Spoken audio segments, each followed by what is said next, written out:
नमस्कार दोस्तों, मैं विनय ज्योतिषी आप सभी का अपने चैनल में बहुत बहुत स्वागत करता हूं। आशा करता हूं आप सब स्वस्थ होंगे और सुरक्षित होंगे। दोस्तों, हम बात कर रहे हैं 2026 के वार्षिक राशिफल की और आज हम बात करेंगे मिथुन लग्न की। दोस्तों, आपके लग्न में पहले भाव में अगर 3 नंबर लिखा है तो आपका मिथुन लग्न है। चलिए दोस्तों, हम वार्षिक राशिफल जो लेते हैं वो बेसिकली हम 4 मेजर ग्रहों को ही इसमें कंसीडर करते हैं या लेते हैं, क्योंकि मंगल, शुक्र, बुध, ये सारे ग्रह जो हैं, सूर्य, ये एक एक महीने में राशि बदल लेते हैं। तो जब हम मंथली राशिफल करते हैं उनमें ये सारे ग्रहों का फल ऑलरेडी आ जाता है। और सूर्य, बृहस्पति, शनि, राहु, केतु, ये एक राशि में लंबे वक्त तक रहते हैं। मिनिमम 1 वर्ष बृहस्पति रहते हैं, राहु केतु 1.5 वर्ष रहते हैं, शनि 2.5 साल रहते हैं। तो इसलिए वर्ष फल में हम इस 4 ग्रहों को ही हम कंसिडर करेंगे। चलिए हम बात करते हैं मिथुन लग्न की। सबसे पहले बात करेंगे हम बृहस्पति की। बृहस्पति आपके लग्न में ऑलरेडी विराजमान है, मिथुन राशि पे आपके लग्न में विराजमान है। बृहस्पति इस पूरे साल में 2 बार राशि परिवर्तन करेंगे, जिसकी बात हम आगे करते चलेंगे। तो सबसे पहले बृहस्पति जब आपके 2 जून तक के आपके लग्न में ही रहने वाले हैं, साल का आधा समय। तो यहाँ पर बैठे हुए बृहस्पति जहाँ एक और धार्मिक बनाएंगे, आपको अच्छे विचार देंगे, शुभ विचार देंगे, आपको ज़्यादा दार्शनिक बना सकते हैं। चूंकि बृहस्पति शुभ ग्रह हैं, भाग्य के ग्रह हैं, एक पॉजिटिव थिंकिंग के ग्रह हैं, तो आपके मन में अच्छे भावनाएं, अच्छे विचार दे सकते हैं। सकारात्मक विचारों से आप ओतप्रोत रहेंगे। इसके अलावा बृहस्पति की दृष्टियां बहुत महत्वपूर्ण होती है दोस्तों। बृहस्पति 3 दृष्टि से देखते हैं। 7वीं दृष्टि से सभी ग्रह देखते हैं। बृहस्पति को 2 एडिशनल या अतिरिक्त दृष्टियां प्राप्त है, 5 और 9 की, यानी बृहस्पति 5, 7 और 9। तो बृहस्पति की जो 5वीं दृष्टि है वो आपके पंचम भाव में पड़ेगी। बृहस्पति जहां देखते हैं वहां के फल को बढ़ा देते हैं। तो अब आपके पंचम भाव के फल बढ़ जाएंगे जून तक, यानी प्रेम प्रसंग जीवन में आ सकता है। जिन्हें संतान नहीं है उनको संतान की प्राप्ति हो सकती है। जो लोग कला जगत से जुड़े हैं उनके जीवन में बहुत अच्छी उन्नति होगी, तरक्की होगी। वो कला जगत में अपनी पहचान बना सकते हैं या और ज़्यादा गहरे जा सकते हैं। पंचम भाव हमारे ज्ञान का भी है, क्योंकि हमारे दिमाग का है। तो कहीं ना कहीं आपके नॉलेज में बढ़ोतरी होगी, ज्ञान में बढ़ोतरी होगी। जो लोग एजुकेशन से जुड़े हैं बेहतर परफॉर्मेंस कर सकते हैं। जो लोग हीलिंग मोडालिटी से जुड़े हैं, किसी भी प्रकार के लोगों को हीलिंग देते हैं, चाहे वो चक्रा हीलिंग हो, चाहे वो ऑरा हीलिंग हो, चाहे वो प्राकृतिक चिकित्सा हो, चाहे आयुर्वेदिक हो, होम्योपैथिक हो, एलोपैथी हो, कहीं ना कहीं हर प्रकार की आपको हील करने वाला व्यक्ति पंचम भाव से जुड़ जाता है, क्योंकि हीलिंग का भाव है। तो यहाँ पर आपको उनके लिए भी ये अच्छा समय है। उनके काम बढ़ेंगे, उनके उसमें कार्य क्षेत्र में भी इजाफा होगा, उनके ज्ञान में भी इजाफा होगा। ये सारी बातों को लेके बृहस्पति पंचम भाव आपको बलवान करेंगे। प्रारब्ध से आपको सुफल की प्राप्ति होगी, क्योंकि पंचम भाव हमारे पूर्व जन्म का है। सप्तम में दृष्टि डालेंगे बृहस्पति, वहीं से लग्न से 7वीं दृष्टि से सबके सप्तम भाव को देखेंगे। सप्तम भाव में क्या होगा? सप्तम भाव में जिनकी मैरिज नहीं हुई है उनके लिए अच्छा समय है।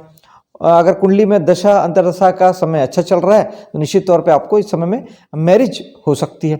इसके अलावा जो लोग व्यापार करते हैं उनके लिए अच्छा समय है। निश्चित तौर पे व्यापार भी आगे बढ़ेगा।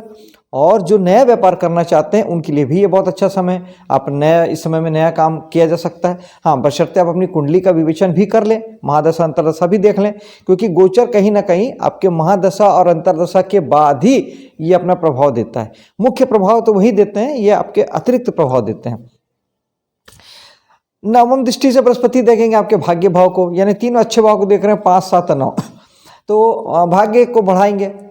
धर्म क्रम में आपकी आस्था बढ़ेगी, बहुत ज़्यादा आप धार्मिक विचारधारा के हो जाएंगे।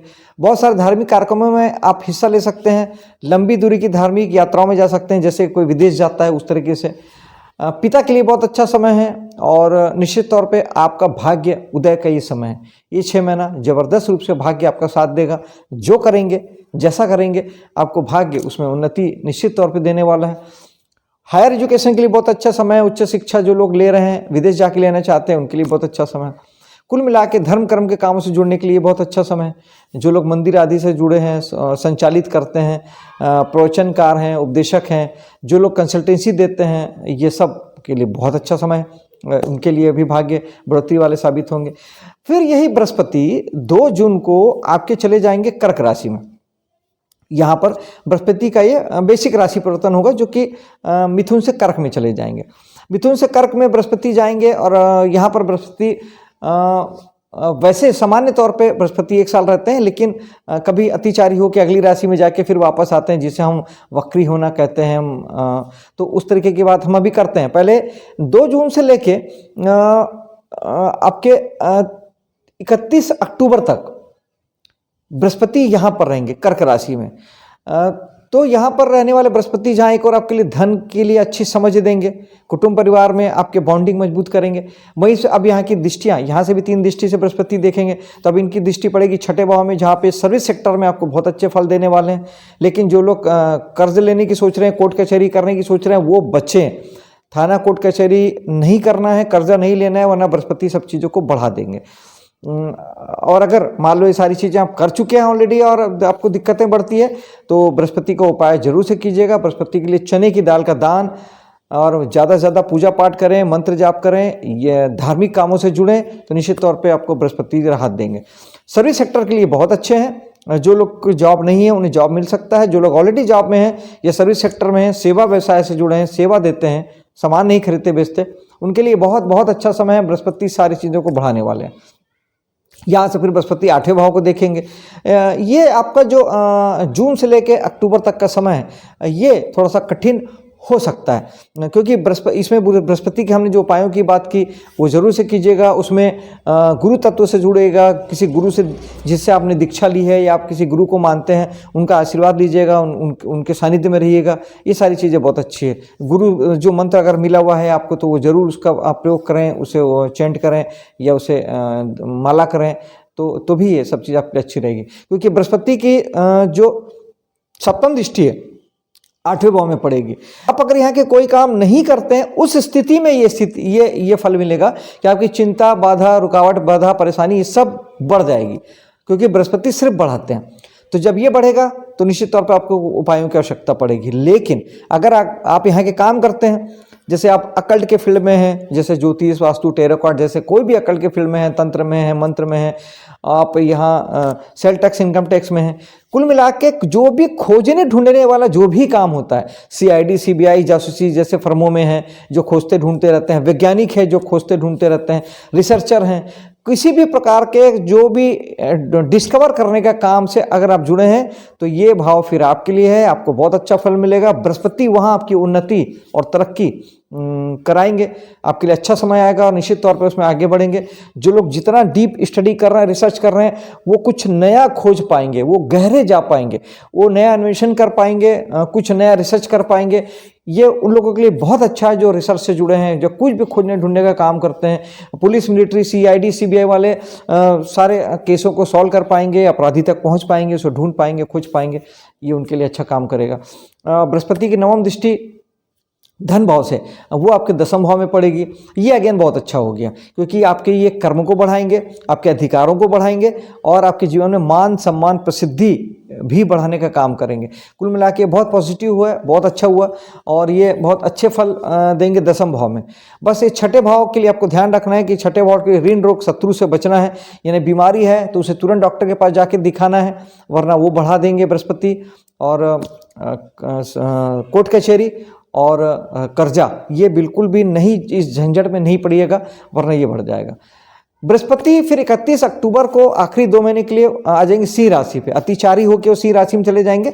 हालांकि बाद में वक्री होकर पीछे वापस से फिर कर्क राशि में आएंगे और फिर उसके नेक्स्ट ईयर 2027 में फिर वो सिंह राशि में जाएंगे। लेकिन फिलहाल 2 महीने जब वो यहाँ पे इस साल के 2 महीने जब वो सिंह राशि में जाएंगे, तो उस समय में आपके लिए बृहस्पति पराक्रम को जहाँ एक और बढ़ाएंगे। जहाँ एक और पराक्रम आपका भाग्य से कनेक्ट होकर जुड़ेगा, क्योंकि बृहस्पति भाग्य के कारक ग्रह हैं, तो उसमें शुभता आएगी। आप ज़्यादा अच्छे ढंग से, ज़्यादा अच्छे विवेक बुद्धि के साथ में अपने कामों को करेंगे। लेकिन यहाँ से फिर अगर 3 दृष्टियों की बात करें बृहस्पति की, तो यहाँ से 5वीं दृष्टि से बृहस्पति देखेंगे 7वें भाव को जो कि अगेन फिर वही वाली बात हो गई, बीच के समय को छोड़ दिया जाए तो फिर विवाह के लिए योग्य समय आ जाएगा, काम धाम के लिए अच्छा समय आएगा, नया काम करने के लिए अच्छा समय आएगा। वहाँ से सप्तम दृष्टि से भाग्य को देखेंगे तो भाग्य को बढ़ाएंगे, निश्चित तौर पे भाग्य उन्नति पाएगा। जो हम पहले सारी बातें कर चुके हैं भाग्य को लेकर, वो सारे फल दोबारा से प्राप्त होंगे। और एक जो नई दृष्टि बृहस्पति की नवम दृष्टि एकादश भाव में पड़ेगी, ये समय आपको बहुत अच्छा जाने वाला है, क्योंकि एक दृष्टि बृहस्पति की आपके भाग्य में पड़ेगी जो भाग्य को बढ़ा रहे हैं, और नवम दृष्टि से एकादश भाव को देखेंगे जो कि आपकी जो कि इनकम का है, जो गेंस का है, लाभ का है, प्राप्तियों का है, क्योंकि दशम भाव कर्म है, एकादश भाव उसकी प्राप्ति है। तो ये आपके जीवन में लाभ प्राप्ति गेंस बढ़ेगा, दोस्ती यारी बढ़ेगी, समाज सोसाइटी में स्थान बढ़ेगा, एनजीओ वगैरह चला रहे हैं तो वो काम आपको बहुत बढ़ने वाला है। बड़े भाई बहनों के साथ संबंध मधुर होंगे, बड़े भाई बहनों में बढ़ोतरी संभव है, किसी भी माध्यम से आप ज़्यादा उनके साथ अटैच हो सकते हैं, संबंध आपके मजबूत हो सकते हैं। और कुल मिला के ये बहुत अच्छा समय बृहस्पति आपको दिखाएंगे। बीच का जून से लेकर बस अक्टूबर तक का समय थोड़ा छठा भाव और आठवें भाव की जब दृष्टि होगी तब ध्यान देने जैसी चीज़ें हैं। उसके अलावा शुरुआत से लेकर बाकी महीने के लास्ट में आखिरी अक्टूबर और नवंबर दिसंबर ये बहुत अच्छा बृहस्पति आपको फल देते हैं। शनि की बात करते हैं। बृहस्पति को उपाय मैंने आपको बता ही दिया कि ज़्यादा से ज़्यादा आप धर्म कर्म के कामों से जुड़ें, पूजा पाठ मंत्र से जुड़ें, गुरु तत्व से जुड़ें और चने की दाल का दान करें, पानी में थोड़ी सी हल्दी डाल के नहाएं, ये सब बृहस्पति को ठीक करेंगे। केसर का तिलक भी आप कर सकते हैं बृहस्पति के लिए। चलते हैं शनि की ओर। भगवान शनि जो हैं वो आपके दशम भाव में विराजमान है, मीन राशि में। शनि पूरे साल यहीं रहने वाले हैं, लेकिन बीच में वो कुछ समय के लिए वो वक्री होंगे, लेकिन राशि नहीं बदलेंगे। वक्री होने का अर्थ ये लोग यही लेते हैं कि ग्रह दूसरी पिछली राशि में चला गया, ऐसा जरूरी नहीं है। शनि इसी राशि में पीछे जाएंगे और फिर इसी राशि में फिर मार्गी हो जाएंगे, वो राशि नहीं बदलेंगे। शनि जो हैं वो 13 जुलाई से लेकर 28 नवंबर तक वक्री रहेंगे, 13 जुलाई से 28 नवंबर तक। इस समय में शनि का फल क्या आएगा? शनि के जो फल हैं वो बढ़ जाएंगे। सिंपली ये बात ध्यान रखिएगा, हम जो भी मैं फल की मैं बात करूंगा उसमें आप उसको और बढ़ा हुआ मान लीजिएगा। वक्री ग्रह ज़्यादा ताकतवर हो जाता है और अपने फल को पहले से ज़्यादा दुगनी तिगुनी चौगनी ताकत से उसको और आपको फल देता है शनि के। फिर आपको उस समय में फल समझ में आएंगे। अब शनि के फल क्या है? शनि जहाँ बैठते हैं, जहाँ देखते हैं, चाहते हैं कि वहाँ के लिए आप जिम्मेदारी लें और उसे मेहनत करके पूरा करें, यानी हार्डवर्क करें, यानी उसके पीछे लगे, ये शनि चाहते हैं। ये इसका पॉजिटिव है। ये आप कर लेते हैं तो फिर शनि का कोई और फल नहीं आता। जब आप ये नहीं करते हैं, वहाँ के संबंध में आप हार्डवर्क नहीं करते हैं, जिम्मेदारी नहीं लेते हैं, उस स्थिति में फिर शनि दुख देते हैं, क्योंकि शनि नैसर्गिक दुख के कारक हैं। शनि दुख तभी देंगे जब आप हार्डवर्क नहीं करेंगे। तो ये जिस समय शनि वक्री होंगे और अगर मान लीजिए शनि का आपका दुख का समय चल रहा है, शनि आपको दुख दे, अगर आप ठीक ठीक काम कर रहे हैं तब कहीं दिक्कत नहीं आएगी। शनि जब वक्री है तब आपको अपनी मेहनत और बढ़ा देनी है, लेकिन जब अगर आप ये अपनी जिम्मेदारी नहीं उठाएंगे तब ये वक्री शनि आपको और ज़्यादा दुख देंगे। तब आपको समझ में आएगा, आपको पूरा दिमाग हिल जाएगा, आपका पूरा जीवन हिल जाएगा, ऐसी बातें होगी। अब समझते हैं कि कहाँ के लिए शनि आपके लिए जिम्मेदारी तय करते हैं। शनि सबसे पहले दशम भाव में बैठे हैं, यानी आपको कर्म करना है।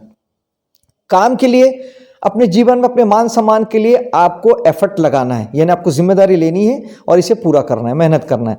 आपको काम करना है, काम में हार्डवर्क करना है। एक हो गया। शनि की शनि भी 3 दृष्टियां रखते हैं, 3, 7 और 10। 7वीं दृष्टि से सब देखते हैं, 3 और 10 शनि की एक्स्ट्रा दृष्टियां हैं। शनि की तीसरी दृष्टि पड़ेगी आपके 12वें भाव में, यानी 12वां भाव होता है खर्च का, व्यय का, इन्वेस्टमेंट का। यानी शनि चाहते हैं कि आप इन्वेस्टमेंट करें। शनि चाहते हैं कि आप अगर कोई रोग बीमारी है तो अस्पताल जाएं, उसे दिखाएं, क्योंकि 12वां भाव हॉस्पिटलाइजेशन का होता है, हॉस्पिटल का होता है। योग ध्यान प्राणायाम का 12वां भाव होता है, शनि चाहते हैं कि आप ये करें।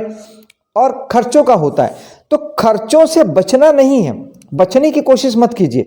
शनि चाहते हैं कि अब उस खर्चों के लिए आप मेहनत करें और उसी जिम्मेदारी उससे पूरा करें, यानी खर्चों को आपको पूरा करना है, खर्चों को निभाना है, खर्चों को लिए मेहनत करनी है, ना कि खर्च से बचना है। और वो आप वो खर्च आपके रोग बीमारी में भी हो सकता है, वो खर्च आपका ऐसे भी हो सकता है। आप अगर इन्वेस्टमेंट करते हैं, क्योंकि 12वां में इन्वेस्टमेंट भी है, आप इन्वेस्टमेंट करेंगे, पैसा डिपॉजिट करेंगे, जमा करेंगे, कहीं कहीं पे लगाएंगे, तो फिर आपको अलग से नुकसान वाला खर्च नहीं होगा, क्योंकि खर्च मतलब खर्च, ये आपको बहुत अच्छा हो जाएगा। तो ये चीज़ है, आपको यहाँ पे लिख करना है। शनि के सप्तम दृष्टि पड़ेगी आपके 4थे भाव में, यानी आपको घर के सुख शांति के लिए, घर की लग्जरी के लिए, सुख साधन के लिए, गाड़ी के लिए, मकान के लिए, माँ के लिए, आपको जिम्मेदारी लेनी है और हार्डवर्क करना है। इसमें से एक में भी आपने, अगर आप जिम्मेदारी से बचे और आपने मेहनत नहीं की, जिम्मेदारी से बचेंगे तो मेहनत कहाँ से होगी, जिम्मेदारी लेंगे तभी तो मेहनत करेंगे उसे पूरा करने के लिए, तो फिर आपको शनि दुख देंगे और जब वक्री होंगे तो वो दुख 4 गुना बढ़ जाएगा। तो आपको ये जिम्मेदारी लेनी है, इससे संबंधित कोई भी काम हो आपको उसको लगना है उसके पीछे। शनि की 10वीं दृष्टि पड़ेगी आपके 7वें भाव में। जीवन साथी को लेकर अगर व्यापार करते हैं तो व्यापार और जीवन साथी के मामले में आपको लगना है, उसकी जिम्मेदारी लेनी, चाहे आपकी जीवन साथी से पटती हो या ना पटती हो। जिम्मेदारी से बचने की कोशिश बिल्कुल मत कीजिएगा। आप अगर उसकी जिम्मेदारी से बचें तो शनि आपको फिर चपत लगाएंगे और बहुत दुख देंगे। आपको जिम्मेदारी से नहीं बचना है, उनकी जिम्मेदारी एज इट इज लेनी है और उसे पूरा करना है। इतनी जगहों के लिए शनि जहां बैठे हैं और 3 जहां दृष्टि है, 10वें भाव में बैठे हैं, 12वें भाव में, 4थे भाव में और 7वें भाव में दृष्टि है, इस 4 जगहों के लिए आपको जिम्मेदारी लेनी है, हार्डवर्क करना है। लेकिन किसी कारण से आप भूल जाते हैं या आप उसकी जिम्मेदारी नहीं उठा पाते हैं और शनि आपको इन भावों से दुख प्रदान कर रहे हैं, इन चीज़ों को लेकर आपको दुख ऑलरेडी मिल रहा है, तो फिर आपको शनि के उपाय में जाना चाहिए। शनि के लिए ओम शनिचराय नमः 1 माला जाप कर सकते हैं। शनि मंदिर में सरसों का तेल चढ़ा सकते हैं, भगवान शनि में सरसों का तेल जरूर चढ़ाएं। गरीब को सरसों का तेल दे सकते हैं। लेबर क्लास को भूल के भी आपको दुख तकलीफ प्रॉब्लम नहीं देना है। जितने भी मजदूर होते हैं, गरीब लोग होते हैं, अगर संभव हो तो उनकी मदद कीजिए, सहायता कीजिए, उनके प्रति अच्छे भाव रखिए, उनके प्रति अच्छे विचार रखिए, कभी भी उनको नेगलेक्ट मत कीजिए, कभी भी उन्हें प्रताड़ित मत कीजिए, वरना शनि साक्षात लेबर क्लास को प्रतिनिधित्व करते हैं, फिर आपको तकलीफ देंगे। हनुमान जी की साधना से शनि जी ठीक होते हैं। आप बजरंग बाण, हनुमान चालीसा, सुंदरकांड का पाठ करते हैं तो भी शनि भगवान अच्छे हो जाते हैं। ये सारी चीज़ें करिए, शनि भगवान आपके शुभ भी होंगे, अच्छे फल देंगे। लेकिन इससे ज़्यादा अच्छे फल आएंगे जब आप जहाँ जहाँ शनि का प्रभाव है जिम्मेदारी लीजिए, हार्डवर्क कीजिए। अंत में चलते हैं राहु और केतु की ओर। दोस्तों, राहु और केतु वैसे तो पूरे 11 महीने ये नेक्स्ट ईयर आपके कुंभ राशि में राहु हैं वहीं रहेंगे और सिंह राशि में केतु है वो वहाँ रहेंगे। लेकिन लास्ट महीने के आखिरी में 1 महीना 5 दिसंबर को राहु और केतु राशि चेंज करेंगे। राहु केतु राशि वक्री चलते हैं, नैसर्गिक वक्री होते थे, उल्टा चलते हैं। तो राहु कुंभ राशि से मकर राशि में आ जाएंगे और केतु सिंह राशि से कर्क राशि में आ जाएंगे। आइए इसके फल को समझते हैं। दोस्तों, राहु केतु कुछ भी नहीं है, हमारे केवल मन के 2 तल हैं। हमारा जो आध्यात्मिक रूप है, हम जो अंदर की ओर यात्रा करते हैं, हम जो आध्यात्मिक होते हैं, हम जो योगी जैसे रहते हैं, हम जो साधु जैसे होते हैं, वो केतु है। और हम जब मोह माया की ओर जाते हैं, भागते हैं, बाहरी दुनिया जगत की ओर जाते हैं, मटेरियल जगत की ओर जाते हैं, गाड़ी मकान दुकान घर प्रॉपर्टी जीवन साथी बच्चे घर संसार, ये सब राहु है, ये सारी चीज़ें राहु है। तो जो बाहर की दुनिया है वो राहु है और जो अंदर की दुनिया है, अध्यात्म, अंदर योगी होना, प्रेजेंट में रहना, वर्तमान में रहना, शांत रहना, खुश रहना, ये केतु है। समझते हैं। राहु आपके भाग्य में बैठे हुए हैं। दोस्तों, सिंपल सी बात है, राहु मोहमाया है। मैं सबसे अच्छा उपाय मानता हूं कि जो ग्रह जहां बैठा है आप वो ग्रह बन जाइए। सबसे फर्स्ट क्लास तरीका है किसी भी ग्रह को सेट करने का। वो ग्रह कभी तकलीफ नहीं देगा, आपके जीवन में 4 चांद लगाएगा, जबरदस्त आपकी उन्नति होगी। आप करके देख लीजिएगा, एक बार नहीं 1000 बार। किसी भी ग्रह को लेके, किसी भी भाव को लेके, जो ग्रह जिस भाव में बैठा है उस भाव के लिए वो ग्रह बन जाइए। शनि का प्रभाव है, आप जिम्मेदारी ले लीजिए, हार्डवर्क करिए। राहु जहां पे है वहां के लिए आपको मोह माया पालना है। समझिए बात को। राहु भाग्य में है, आपको पिता के लिए, धर्म कर्म के कामों के लिए, हायर एजुकेशन के लिए, उच्च शिक्षा के लिए, धार्मिक कामों के लिए और अपने भाग्य को निर्माण करने के लिए आपको लगना है, मेहनत करनी है, बिल्कुल लगना है। आप पागल हो जाइए, उसके पीछे भागिए दौड़िए, कहीं दिक्कत नहीं है। राहु इसी बात से खुश होंगे कि आप अपनी जिम्मेदारी को, मतलब आप चाहतों के पीछे भाग रहे हैं, क्योंकि राहु यही चाहते हैं। यहाँ के लिए अगर आप धोखे से आध्यात्मिक आप बन गए, आपने यहाँ के लिए मोह माया नहीं पाला, राहु तब तकलीफ देंगे। राहु थोड़ा सा मेंटल भी होते हैं, थोड़ा सा ज़्यादा विचार देते हैं, ज़्यादा सोच विचार देते हैं। उसके लिए सबसे बेस्ट तरीका होता है मेडिटेशन करें। राहु और केतु दोनों के लिए मेडिटेशन करना बहुत ज़रूरी है, क्योंकि हमारे मन के 2 तल राहु और केतु हैं। उसको बैलेंस रखने के लिए मेडिटेशन करने से राहु और केतु दोनों बैलेंस रहते हैं। ये हो गया राहु। महीने 5 दिसंबर को ये आएंगे, आपके 8वें भाव में आ जाएंगे, यानी एक पीछे आ जाएंगे। तो 8वें भाव में आए हुए राहु क्या चाहेंगे कि अब यहाँ पर ये राहु उल्टे हो जाएंगे, ये चिंता परेशानी का भाव है। अब राहु किस चीज के लिए मोह माया पालने बोल रहे हैं? चिंता परेशानी की मोह माया पालो, मतलब चिंता परेशानी को लाइफ में लो, इसे बढ़ाओ। लेकिन अब इसे तो नहीं बढ़ाना है, हमें चिंता परेशानी तो बढ़ाना नहीं है। तो ज़्यादा से ज़्यादा मेडिटेशन करिए और कोई एक चीज़, चूंकि 8वां भाव का यूटिलाइज तो करना पड़ेगा, यहाँ के लिए तो मोह माया पालनी पड़ेगी, वरना राहु आपको थकाएंगे। तो आप यहाँ का कोई भी अकल्ट फील्ड का कोई भी एक विषय पसंद कर लीजिए, ज्योतिष हो, वास्तु हो, टैरो कार्ड हो, किसी भी प्रकार का कोई भी चीज़, और उसे सीखना पढ़ना शुरू कर दीजिए। कुछ भी नया सीखने पढ़ने की कोशिश करिए, क्योंकि खोजना और ढूंढना 8वां भाव है। तो जब आप कुछ सीखेंगे, कुछ पढ़ेंगे, कुछ खोजेंगे, कुछ ढूंढेंगे, तो राहु यूज हो जाएगा, तो राहु आपको तकलीफ नहीं देगा। वरना उधर फिर आपको, क्योंकि राहु इस साल में तो 26 में 1 महीने के लिए, लेकिन नेक्स्ट ईयर तो फिर आपको पूरा साल मिलेंगे वो 8वें भाव में, तो ये चीज़ आगे भी काम करेगी। तो आपको 8वें भाव से संबंधित कोई एक काम ऐसा पकड़ लेना चाहिए जो कुछ खोजने का हो, कुछ ढूंढने का हो, कुछ नया सीखने का हो, कुछ डिस्कवर करने का हो। जब भी कुछ आप नया सीखते हैं तो कुछ खोजने और ढूंढने की प्रक्रिया में ही होते हैं। ये भी नहीं कर सकते हैं तो ज़्यादा से ज़्यादा अगर ध्यान, प्राणायाम, योग से भी आप जुड़ते हैं तो 8वां भाव समाधि का होता है, 8वां भाव ध्यान का होता है। 8वां भाव आपके जितना ज़्यादा आप योग वगैरह करते हैं, अपने अंदर उतरते हैं, वो भी तो खोजना है, वो भी तो ढूंढना है, ये कर लीजिए, वहाँ भी राहु ठीक हो जाएंगे। कुल मिलाकर मेडिटेशन करना राहु के लिए बेस्ट उपाय है। केतु की तरफ चलते हैं। केतु आपके विराजमान है वर्तमान में पराक्रम के भाव में। केतु जहाँ है वहाँ के लिए वैरागी बन जाइए, साधु बन जाइए, लिटरली साधु बन जाइए। साधु बनने का अर्थ क्या है? वर्तमान में रहना है। एक जितने सपने हैं, विजन है, दृष्टिकोण है, भविष्य की योजनाएं हैं, ये सब राहु का काम है, क्योंकि दिमाग का काम सारा राहु के पास है। तो दिमाग से हम सपने सजाते हैं, योजनाएं बनाते हैं, भविष्य के उसमें भागदौड़ करते हैं, ये सब दिमाग का है। तो ये राहु है, सर जो है राहु है। नीचे केतु के पास केवल दिल है और पैर है, यानी दिल से करना, पैर से चलना यानी करना, और दिल से करना केतु का नाम है। यानी केवल वर्तमान में रहना, करना, अपना बेस्ट देना और भगवान के चरण में डाल देना। क्योंकि केतु जब भी आप मोह माया पालते हैं तो केतु सब ले लेते हैं, यानी आपके पास जो है वो भी ले लेते हैं। लेकिन ठीक इसके उल्टे, जब आप चीज़ों को छोड़ देते हैं, भगवान भरोसे छोड़ देते हैं, किसी भी थॉट के पीछे जाते नहीं, किसी विचार के पीछे जाते नहीं, कोई सपनों के पीछे नहीं जाते, तो केतु आपको सब दे देते हैं। क्योंकि आपके सबकॉन्शियस माइंड को मालूम है कि क्या चाहिए, वो केतु को भी पता है, वो दे देते हैं।